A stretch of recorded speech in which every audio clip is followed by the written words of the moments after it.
Olsa namazdan keyin bolsa da beriş керек.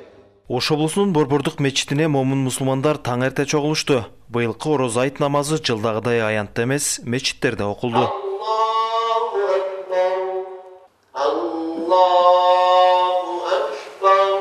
Намаз окууга келгендердин саны арбын. Мусулмандар үчүн майрам болгон бул күнү тургундардын маанайлары жакшы. Кечке чейин айттап, туугандарга зыярат кылабыз деп турушат. Жакшы, Кудайга шүгүр. Эртең менен туруп, жакшы кийимдерди кийип, балдар менен айт намазга келдик. Маанай жакшы, Кудай бурса. 30 күн орозо кармап, таравихтерди окуп, сүйүнүп турабыз.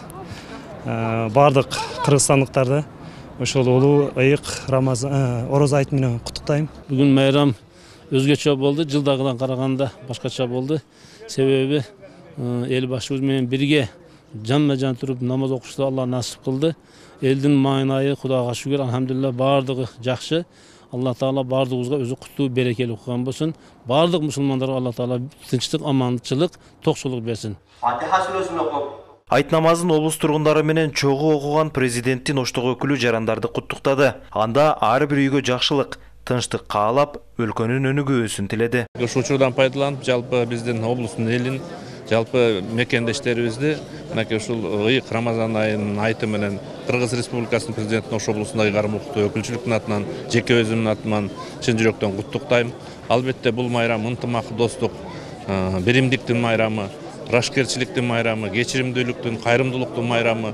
Мына бүгүн ушул жалпы мусулман эли бир ай бою орозо тутуп, аруланып, тазаланып, ниет кылып келишти. Мына ушул кылган дуба тилектерибизди, ниеттерибизди Кудайым кабыл кылсын. Ороз айт майрамы мусулмандардын ыйык күнү катары 30 күндүк орозодон кийин белгиленет. Бул күнү ар бир үйдө көз өткөндөргө багышталып Куран окулуп, ата-энесинен, жакындарынан кабар алып, белек беришет. Рамазан айындагы жетишкендиктерибизди жанагындай жакшы кабыл алып, өкүнбөгөндүгүбүздү ачыкка чыгармай айрамдаткандык белгиси. Негизинен мусулман адам Рамазан айын чыныгы мусулманга ылайык таризде өткөрсө, анан мына ушинтип ушул күнү кубанып, шаттанууга укугу бар. Алымдар айтат, эгер ким Рамазанды кайдыгерлик менен өткөрө турган болсо, анда айт намазы майрамын укугу жок деп айтат. Демек, баарыбыз мына ушундай кубаныч менен отурабыз. Алла амалдарыбыздын баарыбызды кабыл кылсын, айтыңыздар мубарак болсун. Белгилей кетсек, Ороз айт мусулман элдеринин майрамы. Бул күнү колунда барлар муктаждарга битир садака берип, сооп иштерди дагы жасашат. Сыймык Марат уулу, Уран Адишев, ЛТР, Ош облусу.